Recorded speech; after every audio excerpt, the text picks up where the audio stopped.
Matt, you have said, as the headline I just quoted said, we should be outraged, screaming, going nuts over this. This is the mega scandal of mega scandals. Why, and why are you so outraged? Well, I mean, LIBOR is like the sun at the center of the financial universe. I mean, if they're monkeying around with LIBOR, I talked to one friend who works on Wall Street.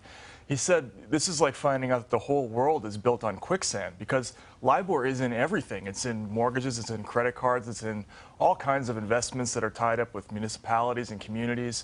So if they play with this rate, it affects everything in the world, basically. And this goes far beyond any corruption scandal we've had. Give us a quick overview. What is it they did? I mean, explain it to folks for whom LIBOR is like a foreign language. We know the prime rate. Maybe we know, we see a credit card rate on the statement we get. What's LIBOR? Who is it? Who sets it? And what have they been doing to do this? LIBOR is basically, it's the rate at which banks charge each other to lend to each other.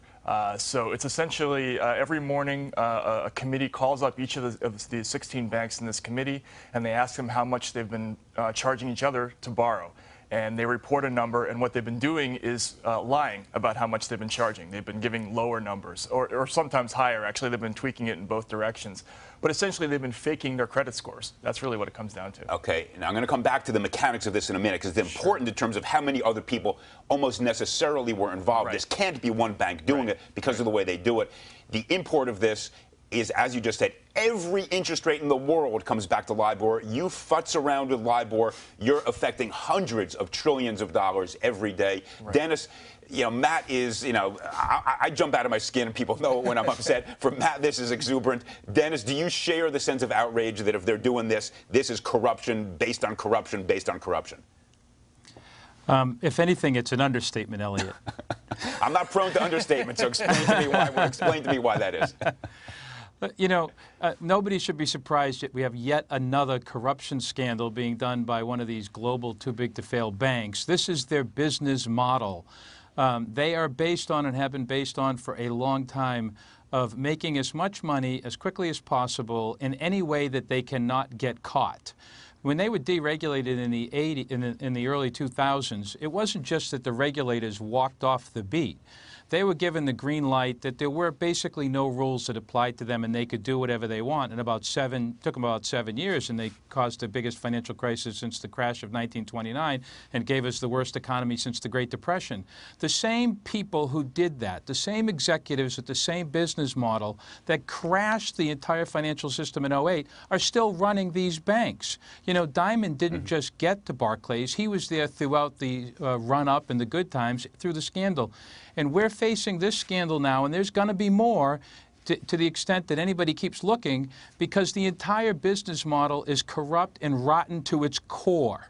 Dennis, I just want to, for folks who don't know who you are and your resume, you were one of the you're a partner at one of the biggest law firms in the world that represented these guys. And I don't say that with anything other than praise. You've worked with them, you've seen them, you understand them. You're not some crazy guy off the street we just dragged in to spew venom at them. You have worked with them and understand their thinking, their business practices, and everything else, because you just gave a pretty serious and I think absolutely on-the-point indictment of what has been wrong with our failure to impose any accountability. Virtually nobody has been chased out of the business, despite the massive, unbelievably expansive corruption that we've seen month after month.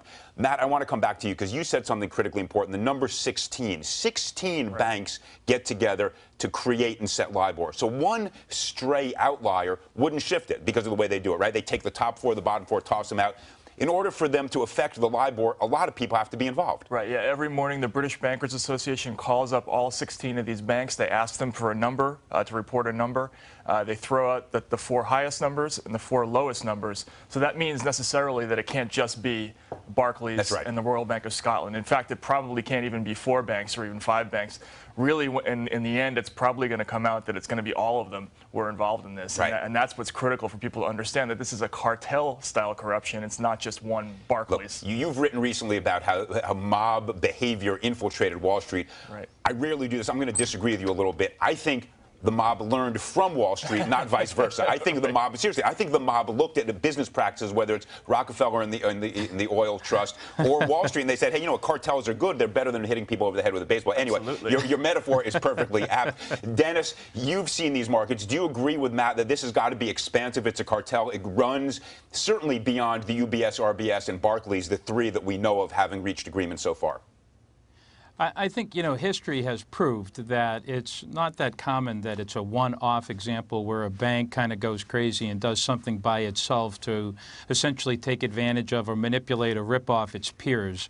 What they historically do, and we just saw this in the FX market, the foreign exchange market, where they were manipulating what they were charging their customers. And it's an important lesson that, you know, it got spread out over many months. It wasn't a crisis that reached a crescendo like this.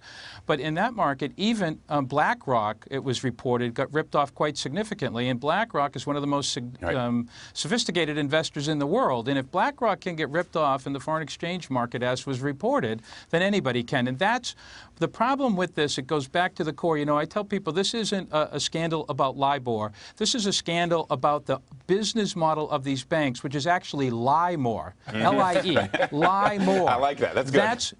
That's what's going on here. They will do insane things. Look, Bob Diamond, at the head of Barclays, said, as you said at the top of the story, Elliot, that it's time to stop looking at the banks. We need to move on. Remorse is over. No investigation, nothing to see here. He sounds exactly like another Diamond, the Diamond in the U.S. Jamie Dimon saying the same thing. More about him later in the show. You're exactly right.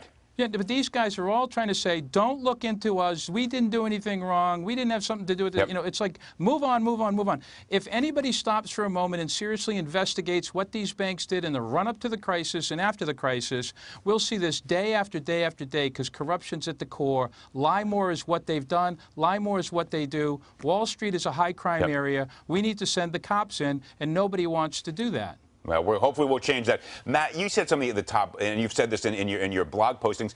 The public isn't outraged. We're following Tom Cruise's divorce rather than something that is perhaps the centerpiece of the biggest corruption on Wall Street in many, many years. I mean, this is a sociology crisis. Why is that?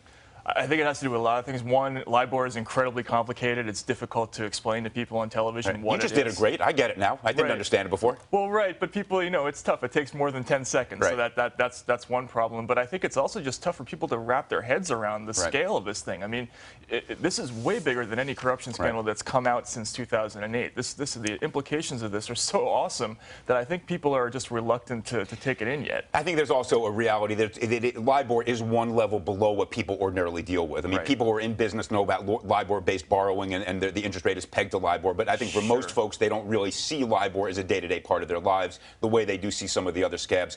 Dennis. Well, Elliot. Yes, sir. I was just going to say, you know, Matt, who's just done fabulous reporting. If anybody wants to know about staying on top of what's going on, you need to read Matt. And he asked the exact right question, which is, why is nobody freaking out about the LIBOR banking scandal? And the answer to that question really is because the corruption in they're not even banks, really. They're finance and trading companies. Let's call them what they are. They hide behind the label banks, but they're not really banks.